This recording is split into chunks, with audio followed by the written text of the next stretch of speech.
का बस के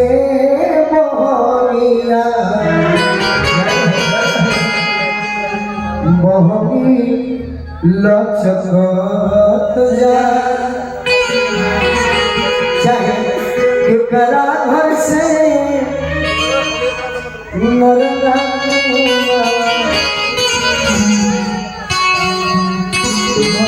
चाहे केरवा के पात पर उगले सूरज देव जाके से करेलू छठ बरतिया से जाके ये जो गाना है चलेबुल है, सुनने वाले भी जानते हैं कि हम सुने हैं, गाने वाले भी जानते हैं कि हम ये गा सकते हैं, लेकिन अंत समय में मैं आप लोगों को कहानी सुना रहा हूँ कि आखिर भारत देश में छठ मनाया क्यों जाता है। What is the definition of Chhath पूजा? छठ की परिभाषा क्या है? क्या है? 2 मिनट में आवाज खत्म है, लेकिन सुनाना जरूरी है, यही तो हम सीखे। शांभु मुनि के पुत्र भारत देश में एक संत हुआ करते थे, शांभु मुनि। उनके पुत्र का नाम राजा प्रियव्रत। उनका भजन कीर्तन में बड़ा ही मन लगता था। ब्रह्मा जी जैसे महान देवता आकर उनका पैरवी किए, अरे बाबू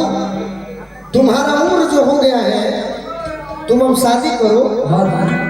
प्रियव्रत जी कहेंगे नहीं प्रभु, मेरा जो मन है ना भजन में जितना लग रहा है, शादी ब्याह के बाद तो हम फंस जाएंगे। वहां भी एक गीत है कि ओकर लागल मनवा अरे रोहे ओकर तार में असके दरकार में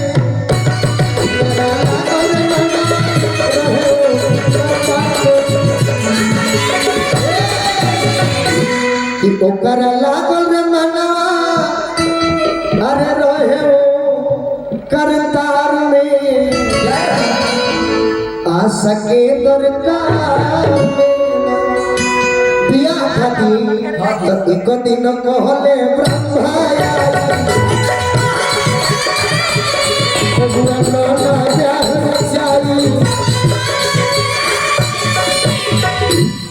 एक दिन कहले ब्रह्मा बबुआ लाना ब्याह तो सुख से बीती समैया अरे सकल सब परिवार में आशा के दरकार में।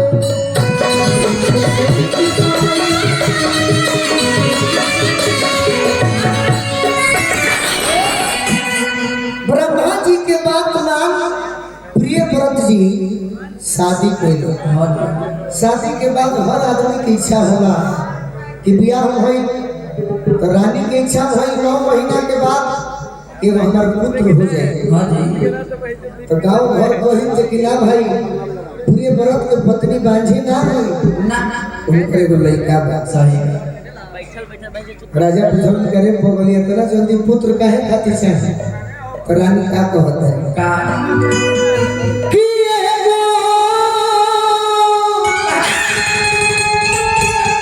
अरे हुई तन बबुआ घोटिया में अकेले तेरा जजी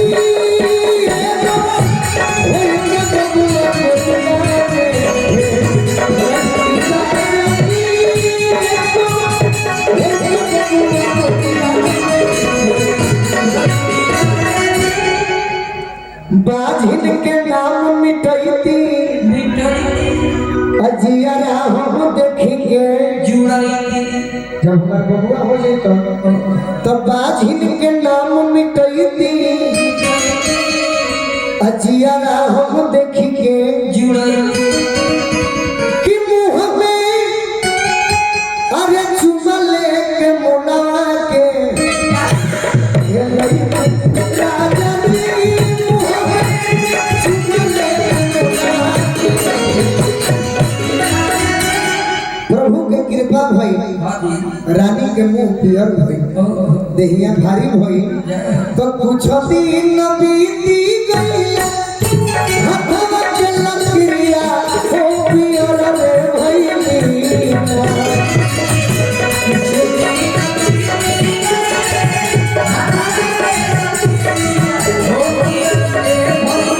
रानी के सोनवा जस सरिया हो पियर रे भई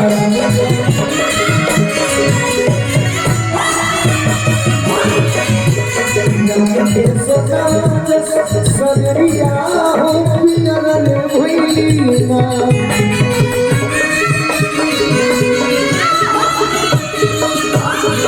प्रिय व्रत जी के एगो सुपुत्र भइल सुपुत्र तो भइल एकर नाम पड़ल सुव्रत तो केहू के लड़का ना होके बड़ा दुख होला आ लड़का होके मर जाए वो कितना दुख होला अहू से बड़का दुख लड़का होके लखुआ हो जाए महादुख होई न तो राजा प्रिय व्रत जी के लड़का तो भइल लेकिन मरल पैदा भइल राजा रो रो के अपना बहुआ के लेके शमशान की तरफ गए हाय हाय अपने सुव्रत के लेके कि लेके अरे मरा लगा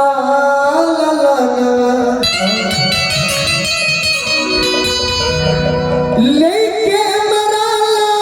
लगा राजा यश मसाना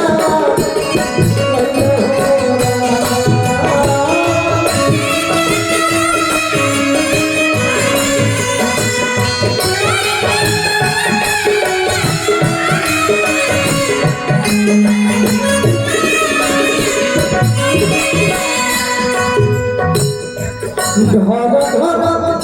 बहला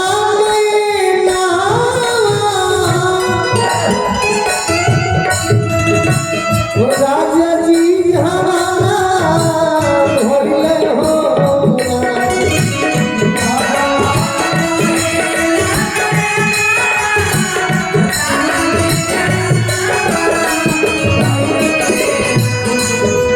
राजा के सुना भैया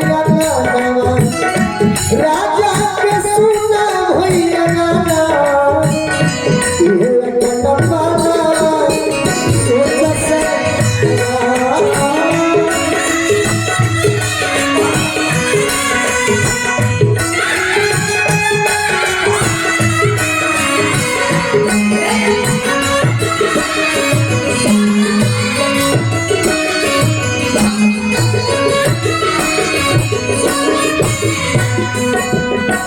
जैसे ही राजा अपना बबुआ के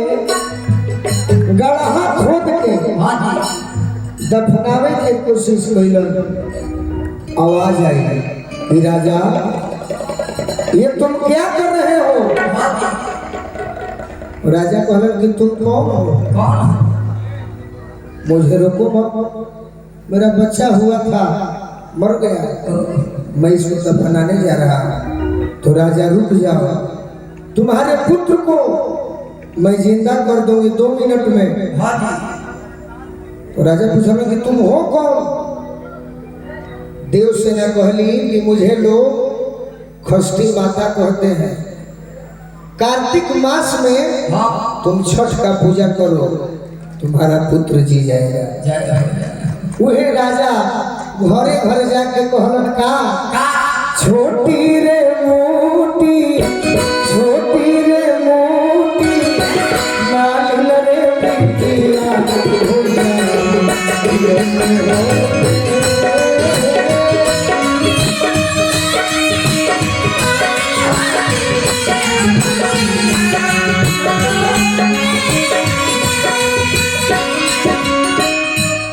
क्या हो मलिकार हम मालिक बिटिया है बोली कहाँ है इस बात तो देखो हमार बबुआ मर गए है छठ माई के कृपा से जिया का ये जरूर एगो काम करी है का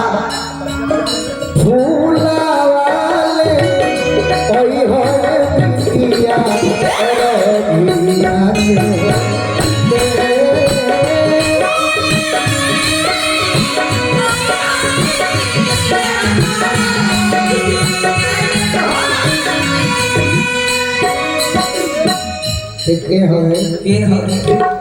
मलिकार हम ग्वालियर बिटिया हैं। छोटी रे मोटी ग्वालियर बिटिया